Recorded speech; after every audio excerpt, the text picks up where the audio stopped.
Hi, this is A. Wesley. That ain't here tells like a TI is. If you like my video, please give it a thumbs up and consider subscribing. Topic I'm going to talk to you today about is Celebrity Roundup. And this week's Celebrity Roundup, um, I know I haven't been on YouTube in a while. Last week I had two doctor's appointments, and this week my sinuses were acting up because the weather had changed, but I feel better now. But anyway, I was supposed to talk about this in the last story about Paramount Plus shutting down BET. When I looked at the video, some kind of way it didn't film or either I didn't talk about. But anyway, I'm going to talk about in this video. And it's another story I thought I'd talk about this man suing his employer for discrimination. I also will be talking about the girl group disbanding Siren Society. I also will be talking about Mano not returning back to Cat's Eye, and she's not going to be performing with them at Coachella either. I also will be talking about the stuff, the backlash that Chilli received for donating to the Trump campaign, the fallout from that. I also will be talking about Brandy getting her a star in Hollywood Walk of Fame and her relationship with One Ye. Those are just some of the stories that I'll be talking about in this week's Celebrity Roundup. Like I said, it says BET Plus officially shuts down Tyler Perry selling stakes of 1,000 plus shows and moves on Paramount. And a lot of the audience was wondering what was going on with how many shows they were going to keep. So they were saying on here they're going to keep at least 1,000 shows from Paramount. And then, uh, and then right here they're saying that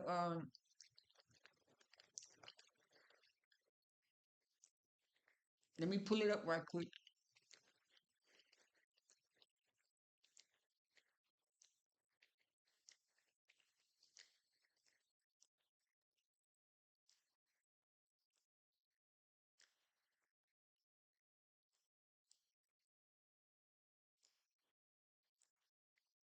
Um, Give me a minute.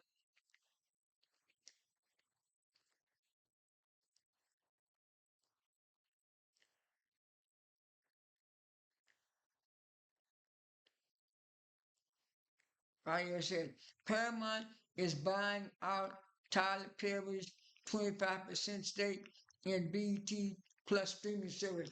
So what he is, I remember when he decided to go into that streaming service in 2019, and so Paramount and Sony making sure that Tyler Perry has nothing to do with BET or BET Plus anymore and stuff like that. Now, I was but I did have BET Plus. I started having it in 2020, but then I had too many streaming services, so I just decided to cancel BET Plus and stuff because I got Follow, and Follow have a lot of BET stuff that I be watching on their streaming service too.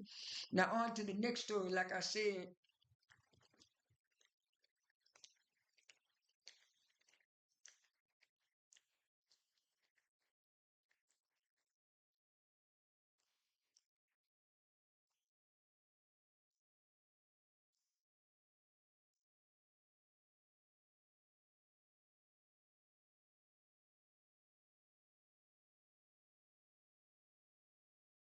I want to talk about this too. It says reports find that black music drives 80% of the UK music revenue. And when I found, I said, "Oh, that's shocking! That's shocking." So I'm going to read to you more of what it was saying. Um, Let me zoom it up a little bit.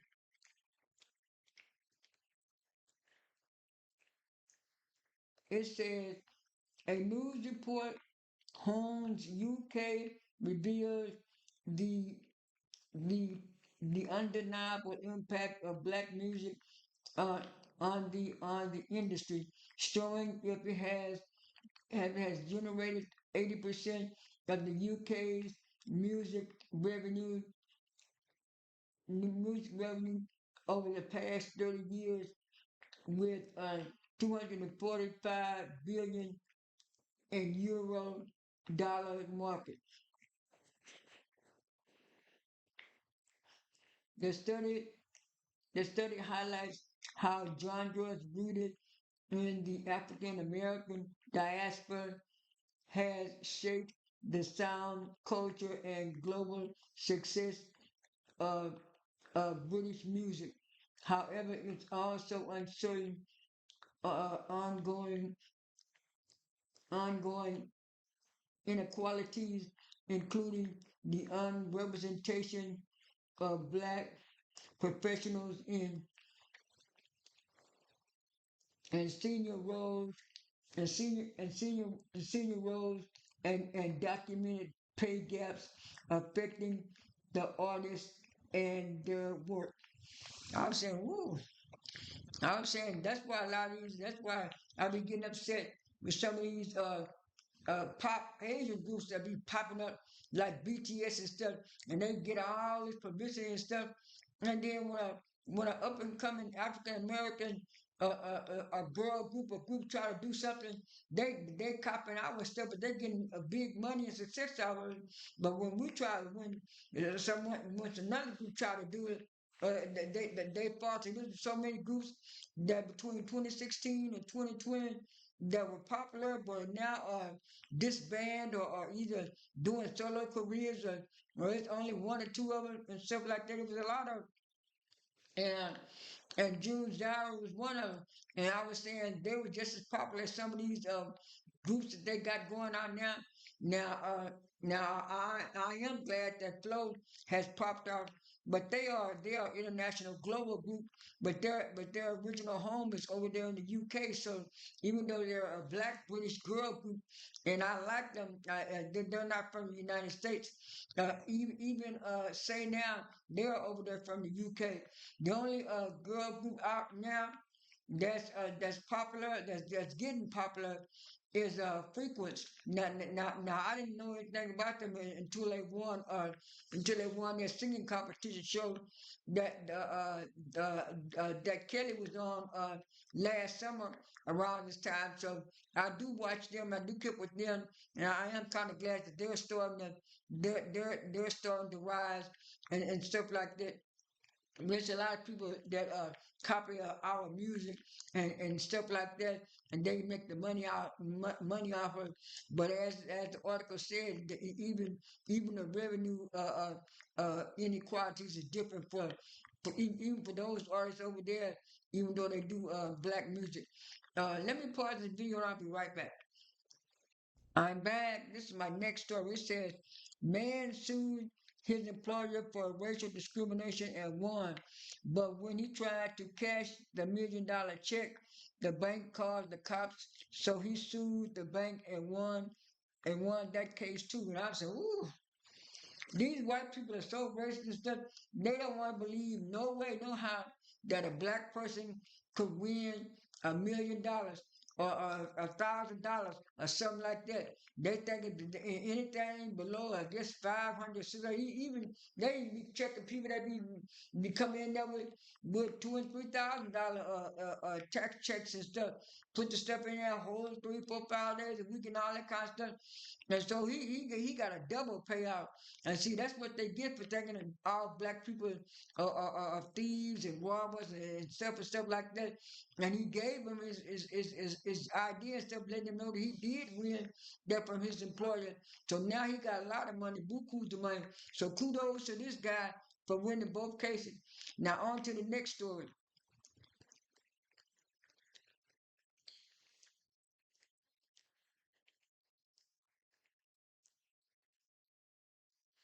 Yeah, it says actor Julian Horton says he was driving Uber with only 500 to his name before his breakout role in Netflix series Tyler Perry uh, uh, Beauty and Black.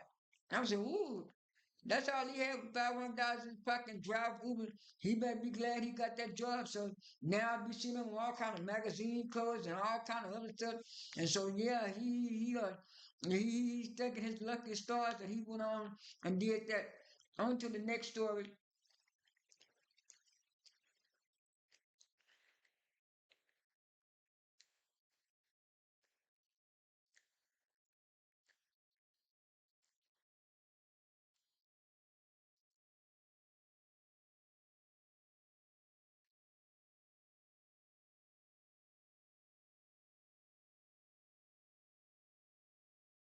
Hmm.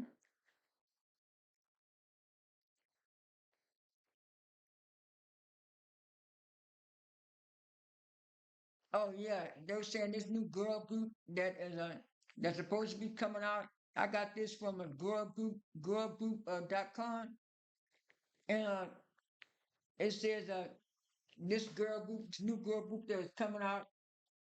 Let me see if I can. Yeah, yeah. And it says it says VXYN Vixen. I guess VXY V VXZYN is an American pop R&B girl group consisting of members Katie, Anna, and Tyler. Based in Atlanta, Georgia, the group was formed in July 2025. All members of the group are dancers and dance instructors. DI Dance Studios. The members of the members of VYXN are diverse in background and ethnicity. Katie is Vietnamese, Asian, Anna is Mexican, mixed, and Tyler is Cambodian. And I mean, even though they're saying they're a diverse group, they're not really they're like I said a few minutes ago, they're doing R&B like they were saying in the UK article, they're doing R&B, but to me they're not really R&B artists as far as being black or American artists, because one girl is Hispanic or Mexican American, the other one's Vietnamese, so they're always getting these mixed race girls and stuff like that, and either ambiguous looking mixed race girls and stuff like that. Then they have all these behind the scenes fights and all this kind of stuff like they're doing with this cat cycle. I wish them well, but I wish they would have, like I said in my last session of this, I wish they would have more black American girl groups. On to the next subject. Ooh, this video getting long. This will be the last one. Now I'm back. Like I said earlier in my video, I'm going to read to you this. It says TLC's Chilli allegedly linked to Trump donations and FCC records show multiple small contributions.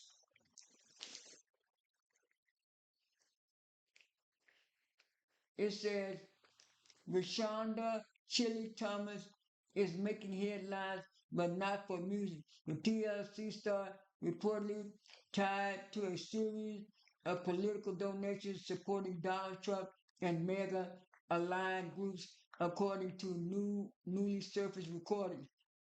Federal Election Commission filing review by the independent shows contributions under Chili's legal name tied to an address in South Stone Mountain, Georgia, a location publicly associated with the singer.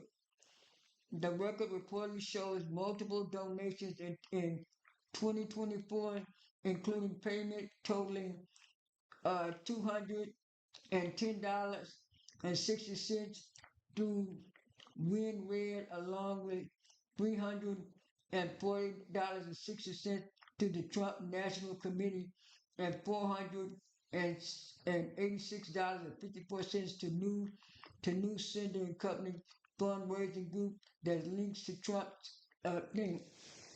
Now, like a lot of people say, it's a long, but like a lot of people say, it wasn't the fact that she donated to Trump or she voted for Trump. We as black people, we know we have black Republicans going around and voting for. That wasn't the problem. The problem was you double back on it and said on your video that you supported the Obamas, you voted for the Obamas, you even donated to Michelle's school that she was starting up and stuff like that. Just own what you do. Just say I'm just a Republican, because of my tax bracket and stuff. I'm voting for me and voting in my favor and stuff like that. People, People probably would just said nothing about her double backing and trying to say that. And it all started when she posted up a post from some right wing group that said back in 2016 that Michelle Obama wasn't really a woman, she was a man. And she thumbed that up and liked it. I would never like that. 'Cause I remember back then when the election was going on, they were saying that and I was saying, why these crazy people saying that she looked like a man? She don't look like a man. She was just tall. She was just a tall, stocky woman. But that don't make her look like a man. But anyway, she's been getting so much backlash, and now people don't want on the concert anymore. Some people say not they not going to be on the concert, and then Salt from Salt and Pepper tried to take up for her, and she got a lot of backlash too. And now she's talking about she think this is gonna ruin her legacy and stuff like that. She should have thought about that, or she should have been did that. And now they say she erased a lot of stuff off her thing. On to the last note, like I said, Brandy was had her star on Hollywood Walk of Fame, and that was nice thing. And then on the same day her book came out, and then right after that, she got to have to talking about the 1A situation because a video had surfaced of 1A talking about it on somebody's podcast a couple of years ago. And so the clip kept flowing around. So when I saw the clip, and I said, ooh, my niece showed it to me that 1A was something else because he was saying, well, you know, Brandy was a fan of mine and she really liked me. And what it is, my team got in touch with her team because her mom, Miss Norwood, wanted me to work with Brandy back in the day, because Boys to Men was very popular and she was up and coming and stuff. And so we decided to work together to do a collab. And then they were saying, what about the relationship?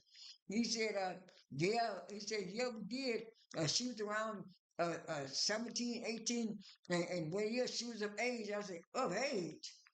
I said, what are you talking about? And he was 20 years old, so Brandy found out and told her part of the story.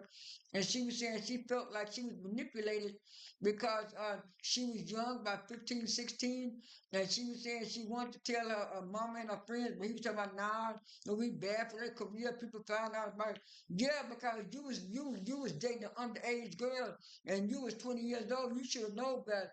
So that kind of left a sour taste in my mouth, and I'm kind of not being a fan of 1A anymore. That's all I have for this video. This is A. Wesley. That ain't even tells it like a TI is. I am out.